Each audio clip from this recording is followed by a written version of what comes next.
What? It is time for the group chat. Guess who's here? Retired U.S. Army Lieutenant General Mark Hertling. He is now an MS Now military analyst. David French is here. I have not seen him in ages. I'm thrilled he's back. An opinion columnist for the New York Times. Pablo Torre, an MS Now contributor and host of the podcast Pablo Torre Finds Out with Meadowlark Media. And Peter Goodman. He covers the global economy for the New York Times. All right, General, you know I'm turning to you first. What is your take on how the G7 is receiving this deal with Iran, and your take on what we know about the deal with Iran? Well, first, Stephanie, I got to congratulate you on your new show. It's great to be with you for the first time on the second day. What do we know about the deal? Well, we know it's not a deal. It's a memorandum of understanding, which is the equivalent of an agenda when you go into a business meeting or even a military meeting. Here's what we're going to talk about. So there's no substance to a deal just yet. It is going to come about with what they say to each other. What we're hearing now is the president saying one thing and the Trump administration is saying one thing in terms of what they got out of it. The Iranians, both the Ayatollah and the IRGC and the press spokesman for Iran are saying different things. And we have the U.S. press and international press saying a third thing. So we're not sure what it means. And I agree with you in terms of what the president just said. If he reads it to us, it will sound a lot like a one-page agenda. It won't be the kinds of things he's reporting have already happened. The Iranians are saying there may not be a toll in the Strait of Hormuz, but they are going to charge fees. So that kind of counters. There has been nothing said by the Iranians about what they're going to do with their nuclear capabilities, either the dust, as the president keeps calling it, or their potential for creating more. So, as a military guy, having seen other negotiations like the Minsk Accords or the Paris Agreements or the Dayton Accords, I'm sorry. Those are the kind of things you get to the meat of the issue. We're nowhere close to being there yet, and everyone knows it. Mr. French, what do you think?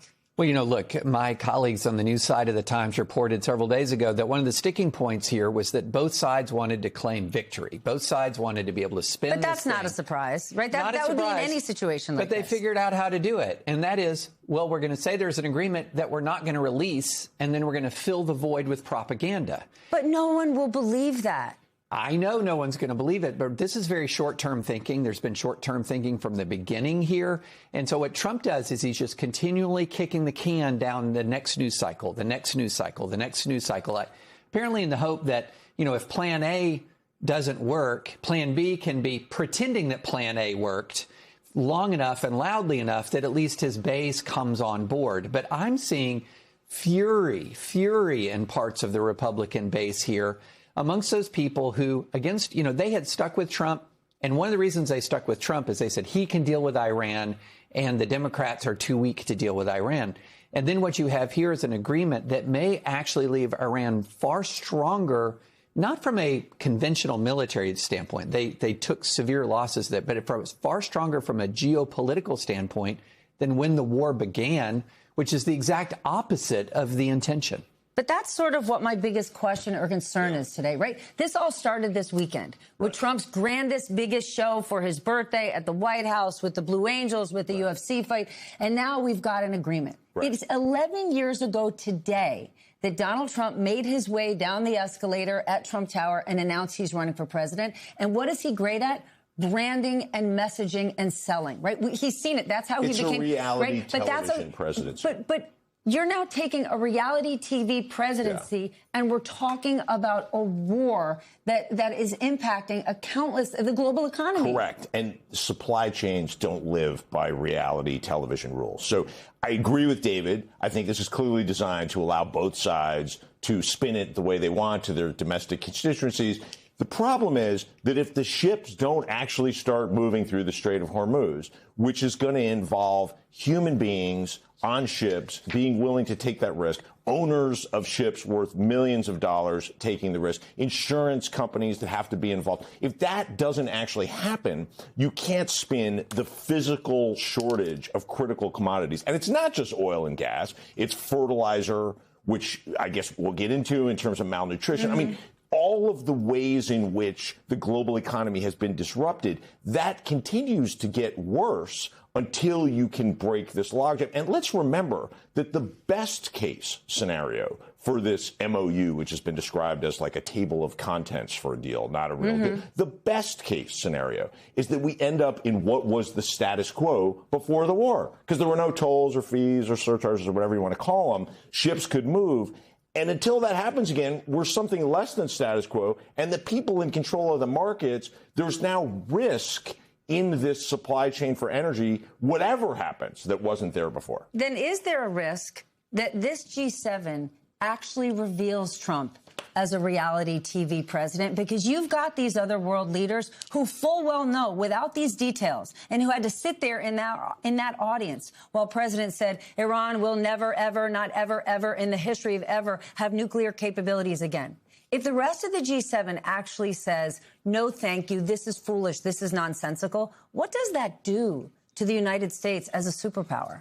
I just want to point out that I don't think any world leader is waking up today thinking, I got this one wrong. Donald Trump, it turns out, is not a reliable narrator. I think everybody has known that.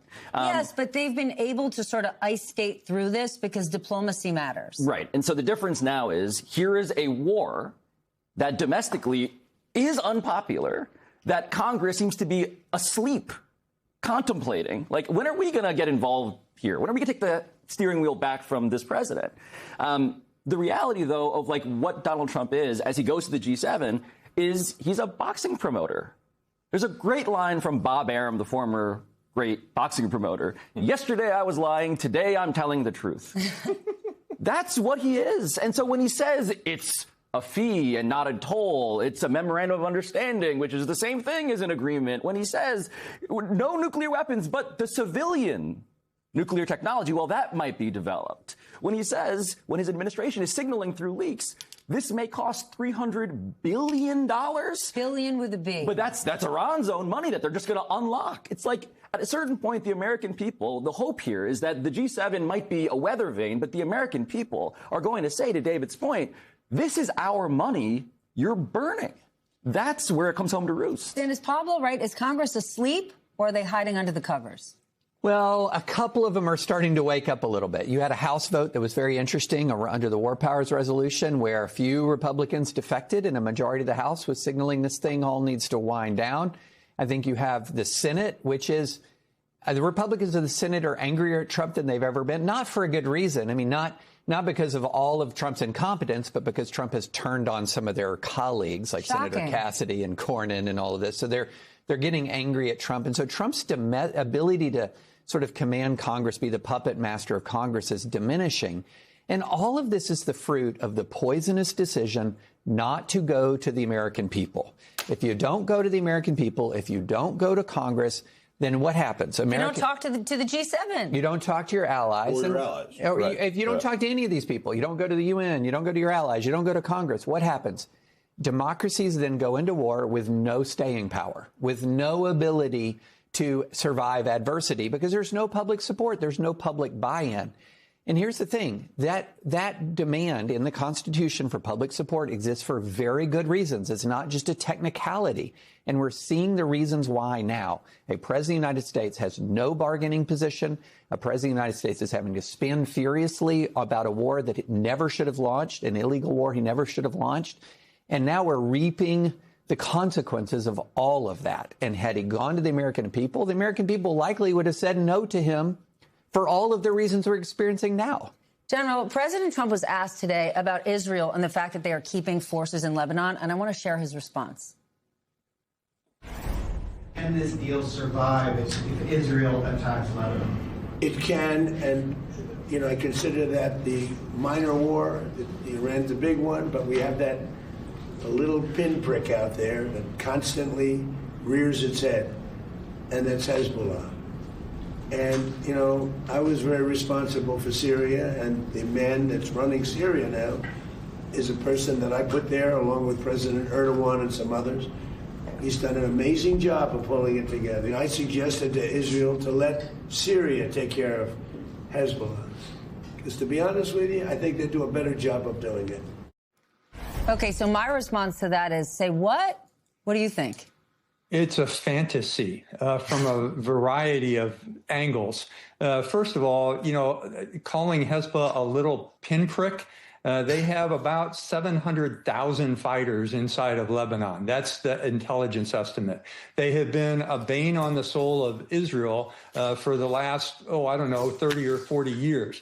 They are an existential threat as a terrorist organization, as was Hamas in Gaza and are the Houthis in Yemen, all of which report back to Yemen. So just the concept of thinking that they're a little pinprick is, one, just a bizarre statement. But secondly, it just shows, again, I'll go back to what both David and Pablo were saying, how a lack of coordination and cooperation and synchronization with allies is important, and the president hasn't done that. What I'd say too, Stephanie, I watched some of the video from the G7 conference. It's interesting to me that the president seems to be, let's just say none of the other leaders are approaching him much. The body language of the other elements of the G7, they're avoiding him. When they even are taking this picture, you can see he's kind of standing there. People are talking to each other. The shot you're showing now is the picture itself, but before and after, they are avoiding him because all of those leaders know how to conduct diplomacy. They all know how to build strong alliances. They know how to tell truth to their people, even though they may spin it a little bit for political purposes. They realize that the president has none of those things right now. He has become a pariah in this meeting to a degree, and he's understood by most of the world leaders for being what he is and what the American people are now finding out.